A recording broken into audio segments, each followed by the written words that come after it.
There's this dream that this gang member had where he and I are in a room and it's absolutely pitch black. And he knows that I'm in the room, though we're silent with each other. And suddenly in the darkness, I pull a flashlight out of my pocket and I aim it steadily at the light switch on the wall. And he knows that he's the only one who can turn that light switch on, though he's grateful that I happen to have a flashlight. And then, with great kind of nervousness and trepidation, he inches his way toward the light switch, takes a deep breath, flips it on, and the room is flooded with light. And now he's sobbing in the telling of the story. And he says, the light is better than the darkness. Like he didn't know that to be the case.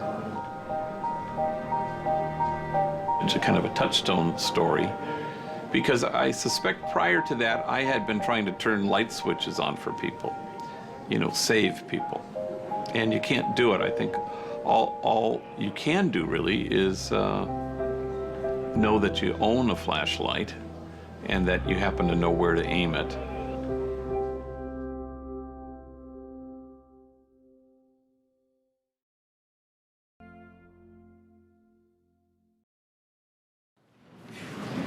Good morning, everybody. Good morning. This thought of the day sort of just landed in my lap about 10 minutes ago. But I'm here to tell you today that after almost 20 years, I discharged my parole number last week.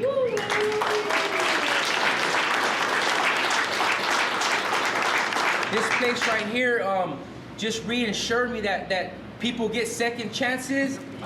I always wanted to change, and I always wanted to be a productive member of society. I just didn't know how. My life ain't easy, but at least I'm free, and I got a job here at Homeboy Industries, and I love being here. I take my job very seriously.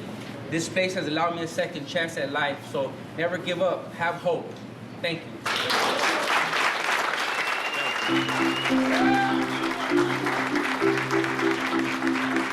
Chino, lead us in prayer.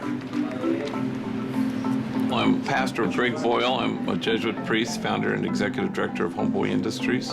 Homeboy Industries is the largest gang intervention rehab and reentry program in the country, and we've been around for 25 years. We've grown to serving the whole county of Los Angeles. About 15,000 folks a year walk through our doors to get services and to leave behind their gang past. I never once said, here's what I think you need. They always said, if only we had jobs. I'm Mary Ellen Burton. I'm the director of the training programs. We have 6 businesses: Homeboy Bakery, Homegirl Cafe, Homeboy Silkscreen, Homeboy Farmers Market, Homeboy Merchandise, and Homeboy Diner at City Hall. On our payroll, we have about 220 homeboys and homegirls who are employed here. The ultimate goal is to pass people through. That's the only way it will work, is if people are graduating so that new people can come in. You want to go on the tour? Sure. Okay, so let me show you what we do. This here is our cafe. My name is Rosie. I'm 25 years old, and I work for Homegirl Cafe.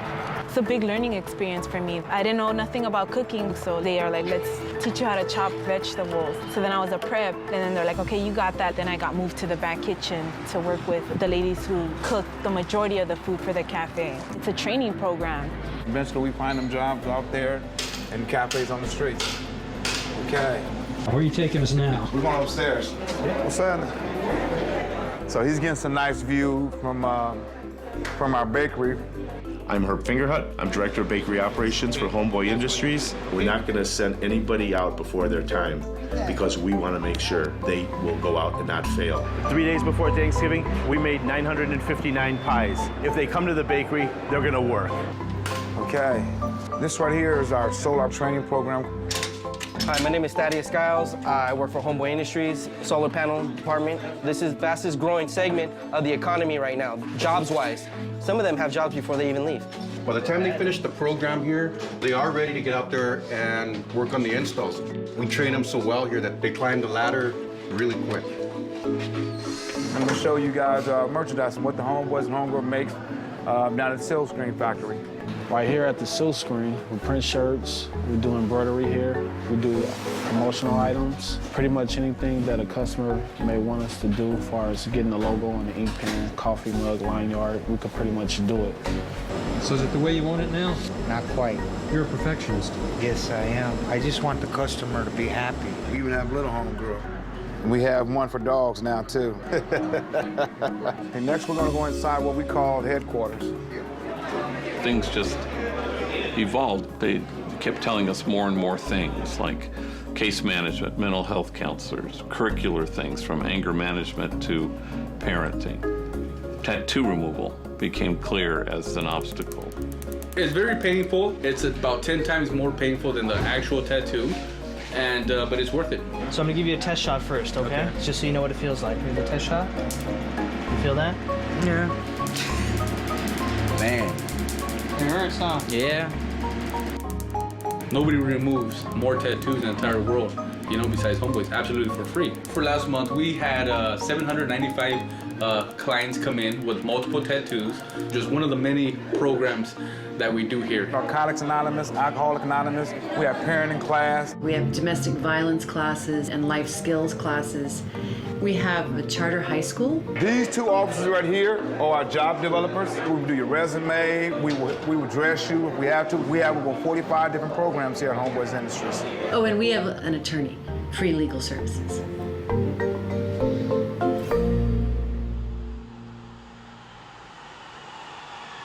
Everybody here has to carry more than the average person. My name is Agustin Lizama. I'm 32 years old. I've been employed at Homeboy since July of 2005. Agustin, who we all called Teen, he was, you know, from a gang and talking on the payphone. And somebody drove by and opened up fire and just shot his hand off.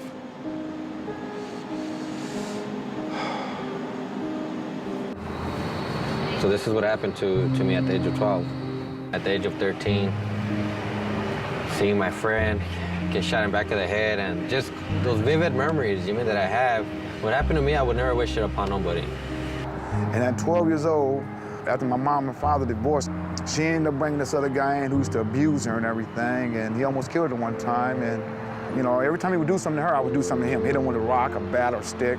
So when she got out of the hospital, after being in a coma and everything for 2.5 months, she went back to him. We couldn't understand it. And he said that either Vance go or I go. She ended up kicking me out the house at 12. I lived on the streets.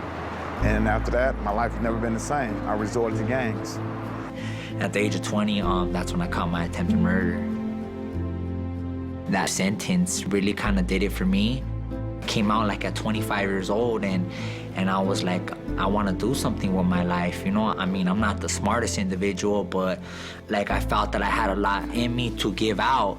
I just knew that there has to be something more than streets and gangs and drugs. Nobody reached in and say, son, don't go there, don't do that. Vance was in prison for 30 years. Didn't come here first. He tried it on his own and got a job on his own. They came in after a few months I was working there and told me that I lied on my application and that they was firing me. And he said, no, I didn't. He goes, yeah, right here. It says, have you been convicted of a felony in the last 7 years? He goes, I haven't been. 29 years ago I was, but not in the last 7 years. They still fired me. So it's just amazing. Yeah, but that's a kind of a typical story, actually. And then employers apologize. We hate to let you go because you're a great worker. To which I would say, don't let them go, you know? You don't have to let anybody go.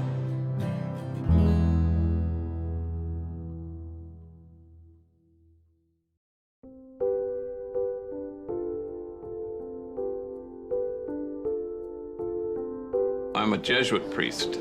I entered the Society of Jesus in 1972, and I found it very rich. Then I went to Bolivia for a year. And then Bolivia changed my life. It was a time of great conversion where I said, this is what I want to do for the rest of my life. I want to stand with the poor.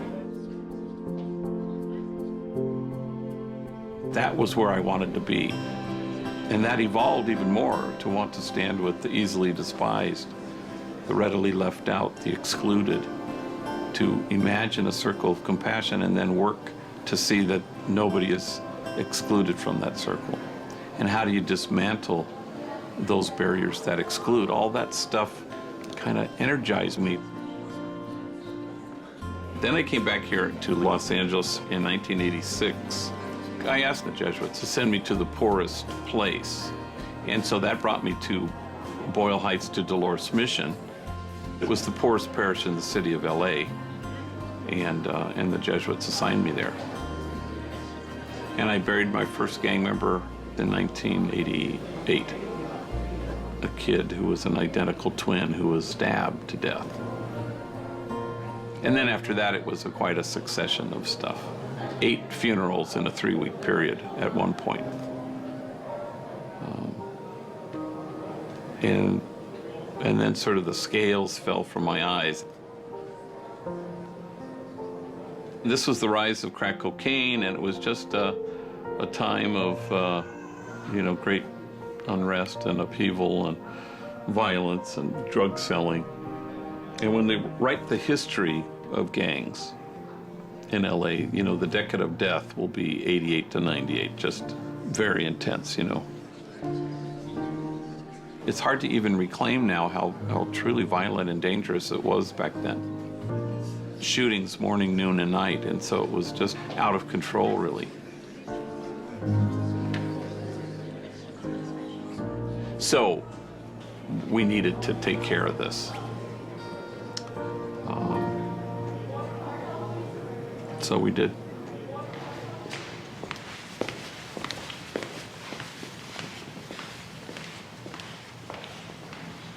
Mi nombre es Esperanza Vazquez y soy mamá de 9 hijos. Mi nombre es Rosa Campos. Llegué a esta comunidad, tengo 42 años. Este barrio era muy violento, había mucha violencia, había mucha droga, había muchas armas. Tenemos muchas memorias que nuestros hijos todos se estaban matando y yo creo que yo hasta perdí la cuenta de todos nuestros jóvenes que han muerto. Muy triste que estaba la comunidad. Teníamos mucha pena salir de las casas. Porque nosotros teníamos miedo. Por tanta balacera, no podíamos salir por tanta balacera. Y seguido había muertos. Y yo llorando le dije al padre, Padre, ¿qué voy a hacer yo?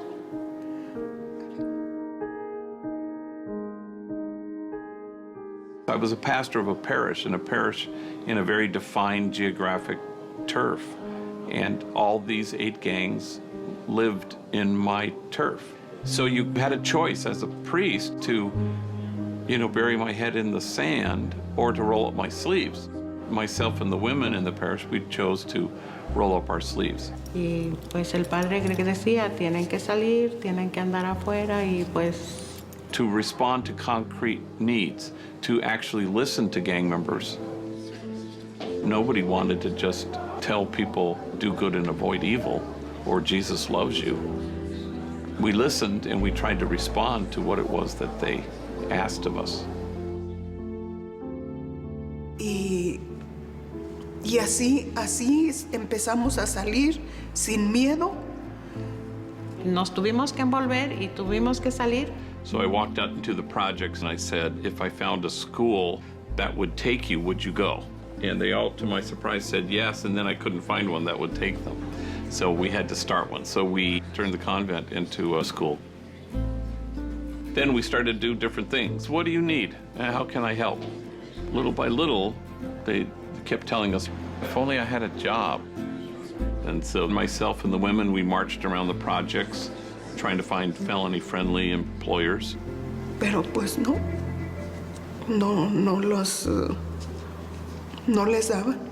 So we couldn't find enough people willing to employ these folks, so then we can help them. We were experiencing a lot of pushback from the general public. Hate mail, death threats, bomb threats. So I wrote an op-ed piece for the LA Times, basically saying what I always say, which is try to put a human face on the gang member, and what if we were to invest in these folks rather than just seek to incarcerate our way out of this problem. And Ray Stark, the big movie producer, read this article, and he was getting older and he wanted to do something meaningful and was sort of intrigued by what was happening at Dolores Mission, and I was summoned. So I went to his office in Beverly Hills, and he came in and then he sort of proposed all these cockamamie ideas. And of course I would, come up with my cockamamie stuff too. I knew the gang thing, he knew the business thing. Then he kind of just threw up his hands, so I give up. What do you think? What do you think I should do? And then it came to me, there's an old abandoned bakery. It's right across the street from the church. Been there 80 years. Why don't we buy this bakery? We call it Homeboy Bakeries. We'll put enemy rival gang members baking bread together. What do you think, Ray? He said, yes, okay, let's do it. And that kind of jump-started the whole thing. Homeboy Bakery was the first of the Homeboy Industries businesses. Es que con la panadería se dio trabajo para muchos jóvenes. Y ahí fue donde empezaron ellos a cambiar. Tenemos 3 años que años, ya sí. no. Y antes era eran muchos. Diarios.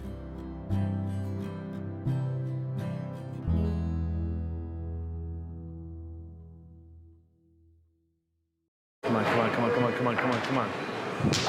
I want to get these in the store, that's why. Okay, you got to hold it like this so it doesn't crack, okay? Take some of it off. Okay, now get me that. Then what we're going to do, go like this. Like that'll get a decent size. Yep, if you need a little bit more here, that's it, and a little bit more here. 7th generation baker. 7th generation. I have, my father's side came here in 1895. Came with one recipe called Bobby Rye, a rye bread. That was what put our bakery on the chart in Chicago. So anyway, the rest is history. Why don't you come over here? Lady here is making empanadas. We let the Homegirl Cafe use the machine because they make everything from scratch. In our bakery in Chicago, we had a multi-unit retail and wholesale bakery. Did everything. I worked in the bread shop when I was younger, and I took over the pastry department when I got out of school. You think you know everything at 22, 23, and you really don't. What are you guys making today? Danish. Danish? Okay, so they're cutting the butter. We use only Pelugra European butter, and I learned a lot. We had some great people working for us. They were from Italy, they were from Czechoslovakia, Poland, Hungary. Gingerbread cookies. We have Homeboy with just chocolate pants. And we have Homegirl with a little skirt on it with little sprinkles. I guess that's why I'm so tough here, is because when you're raised with those type of people that they expect you to learn, and that's how you learn. Our cake baker, Jose, he's making brownies right now. It's all butter brownie. Jose's one of the guys that just want to keep learning, and he's going to be just a great all-around baker. How long have you been here, Jose? About 3 years and a half. Wow. My dad sold the bakery because of circumstances, and I went out, and what I did was turn bakeries that were failing into profitable bakeries. How's this look, boss? Beautiful. Absolutely beautiful. That's a you know? picture of you. No, it looks like Father G. Oh, okay, Father G. All right. Perfect. See, you just lead them. If you lead them, they do it themselves, and they're happy. You know, I never told them to overwrap those or put them on a board and everything. They did it themselves. Happened to find on the internet that Homeboys was looking for somebody like me. I had the business background, I had the baking background, I wasn't afraid to get dirty. I just find it an honor working with the people that I work with, training them, watching how they're progressing every day, every week, changing lives, changing old master bakers' lives too. This was cake flour you put in there, right? Yep. Okay, let's let it keep going. Today's my first day on this mini farm. We made our own teas from scratch, and we put them in these fancy little containers. This is like my second home, I must say. This is like family here. Father Greg does so much for us, and I'm so grateful for that. Because if I didn't have someone like him in my life, I don't know where I'd be right now. I'm more than sure that those are the two places I would be, either doing life in prison or buried in a cemetery somewhere. If I hadn't found Father G, I believe I would have been out of here. I wouldn't be in this world. I think I would have been deceased, incarcerated, lost. I hug him every chance I get because he gives me this fuel, like I boost my batteries, you know? So I try to hug him every day.